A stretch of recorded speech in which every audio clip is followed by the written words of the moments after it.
Tamanho 42, certo? Sim. E assim começa. John Wick capítulo 4 nos leva ao desfecho final do maior assassino de aluguel do mundo, que retornou de sua aposentadoria em busca de justiça e de vingança pela morte de seu pequeno cachorro. Não era só um cachorrinho. E com isso, eu resolvi assistir esse filme na velocidade mínima possível, analisando todos os detalhes e curiosidades presentes nesse filme, que serão apresentados para vocês em ordem cronológica. Então se tu curte o John Wick e todo esse universo de filme dele, já deixa o seu like e a sua inscrição. Já fez isso? Então agora sim, vamos para o vídeo. Número 1. No início do filme, no momento em que vemos o John socando uma estaca manchada com seu próprio sangue, o texto que o rei da Bowery cita para ele: Eu sou o caminho para a dor eterna. Antes de mim, não foi criado nada. é retirado diretamente do livro O Inferno de Dante, do famoso escritor e poeta italiano Dante Alighieri, que fala a respeito de um inferno composto por camadas, onde se é mandado para cada um dos círculos de acordo com a quantidade e gravidade de pecados cometidos, remetendo diretamente ao destino final do John Wick, que cometeu vários crimes durante toda a sua vida, onde no final do filme vemos que o rei da Bowery pergunta a Wilson sobre o destino espiritual do John, remetendo assim à fala citada no início do filme, sobre o Inferno de Dante. Número 2. O personagem Barry King, que é interpretado pelo ator Lawrence Fishburne, desempenha mais uma vez o papel de mentor e de amigo para o John Wick, assim como Morpheus, que ajuda o Neo em sua jornada como o escolhido, para libertar a humanidade do controle das máquinas, tal como vimos em Matrix.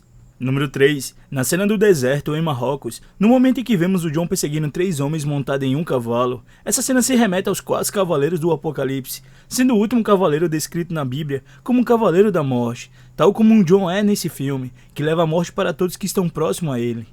Número 4. Ainda nessa cena, é possível ver que o John dispara 15 vezes antes de recarregar sua arma, sendo uma marca registrada do seu personagem desde o seu primeiro filme, e ao mesmo tempo nos traz uma percepção de realismo ao seu personagem, tal como seria na vida real. Número 5. Na cena a seguir, vemos que o John executa o ancião em Marrocos, e o motivo para o John ter feito isso é o seguinte: o John deu o anel do casamento ao ancião anterior como forma de lealdade à alta cúpula, porém ele fez isso sabendo que iria pegá-lo de volta, pois se a morte de um cachorro dado pela sua esposa o motivou a retornar ao mundo dos assassinos de aluguel, com toda certeza que o anel que a sua esposa lhe deu teria um valor emocional muito maior do que isso, e uma prova disso é que vemos ele atravessando o deserto do Marrocos inteiro, e também no momento em que o John desce do cavalo, vemos que ele recarrega sua arma, deixando em evidência a mão em que ele fez o acordo, para nos mostrar o real motivo da sua jornada até esse local. Porém, o Marquês de Gramont sabia que o John retornaria para pegar o seu anel de volta, e ao chegar em Marrocos, o ancião que vimos no filme anterior provavelmente se negou a dar o anel do John para ele, primeiro pela sua amizade e também respeito, e segundo pelo acordo feito entre eles, e então ele foi imediatamente morto pelo Marquês de Gramont. E no momento em que o novo ancião fala: Eu receio que tenha percorrido todo esse caminho por nada. E então John responde: Na verdade não. Então vemos que o John imediatamente executa o novo ancião, pois ele percebeu que o ancião iria atacá-lo, primeiro pela sua postura e segundo pela adaga que estava em sua cintura, mostrando em pequenos detalhes o quão rápidos são os sentidos de percepção do John. Número 6. No momento em que o Kenny recebe o cartão em braille com o nome do John Wick do Marquês de Gramont, é possível ver que o Kenny começa a ler o nome de trás para frente, sendo essa a forma certa de ler os ideogramas e sinogramas chineses, sendo um detalhe bem curioso, pois tanto o ator quanto o seu personagem são chineses, mostrando qual cuidadosa foi a equipe de produção e direção com as características culturais de cada personagem no filme. Número 7. Na cena do Continental de Osaka, quando o John se encontra com seu amigo Shimazu Koji, vemos que as luzes do Continental estão vermelhas, e no momento em que os subordinados da alta cúpula chegam para prender e executar o John Wick, vemos que as luzes ficam verdes, sinalizando que eles poderiam começar o combate, fazendo assim uma analogia ao semáforo de trânsito, onde se para no vermelho e se prossegue no verde. Número 8. Ainda nessa cena, no momento em que o ninguém vai se registrar na recepção com a filha do Cody, esse homem de terno azul ao lado dele é o diretor Chad Stahelski, diretor da saga John Wick, e também um amigo pessoal do ator Keanu Reeves, pois o Chad foi o dublê do Neo na trilogia de Matrix, e desde então se tornaram grandes amigos. Número 9. No momento em que o ninguém pega o seu caderno para anotar o novo valor de recompensa pelo John, se você olhar atentamente, poderá ver que o nome da sua cachorra é Daisy, que era o mesmo nome da cachorra que o John ganhou da sua esposa, depois dela falecer. E também podemos ver que a cachorra do ninguém vale exatamente 48,3 milhões de dólares, confirmando assim o que foi dito por ele anteriormente a Akira na recepção, de que ele era o parceiro de suporte da sua cachorra e não ela dele. Animal de assistência emocional. Seu animal de assistência? O contrário, eu sou o dela. Não é? Número 10. O motivo do ninguém perseguir o John Wick é por causa de sua cachorra, ou melhor, pela liberdade dela, pois no momento em que ele abre o caderno para arriscar o novo valor pelo John Wick, vemos que existem vários valores de recompensa a serem alcançados pela cabeça do John Wick, e o último valor é de 50 milhões de dólares, sendo exatamente o número acima do valor atual de recompensa pela sua cachorra, significando assim que o ninguém quer que o John suba de preço para que ele possa capturar e em seguida pagar a liberdade dele e a da sua cachorra, que são exatamente 48,3 milhões de dólares, e o restante ele usaria para viver a sua aposentadoria. Número 11. Quando o Kenny coloca os sensores na cena da cozinha, nesse momento, vemos que ele acaba queimando a sua mão na parte que estava quente do fogão. Então quando ele vai colocar o último sensor, vemos que ele primeiro passa a sua bengala na panela, para saber se aquela superfície está quente, onde em seguida vemos ele conferindo a parte de cima com a mão, sendo esse um detalhe bem pequeno, mas bastante curioso nessa cena. Número 12. Em todos os momentos em que o Kenny lutava com os funcionários do Continental de Osaka, é possível ver que o Kenny não matou nenhuma pessoa, e a razão para o Kenny ter feito isso foi pela consideração e respeito pelo seu amigo Shimaji Koji, onde no seu combate final com ele, vemos que ele hesita e pede diversas vezes pela rendição do seu amigo, para que ele não o matasse, assim como ele fez com a sua filha, nesse momento. Número 13. Na cena em que vemos o John lutando contra os assassinos da alta cúpula, nesse momento, quando o John finaliza esse homem, vemos que em seguida ele logo finaliza esse outro também, que logo em seguida cai por cima dele.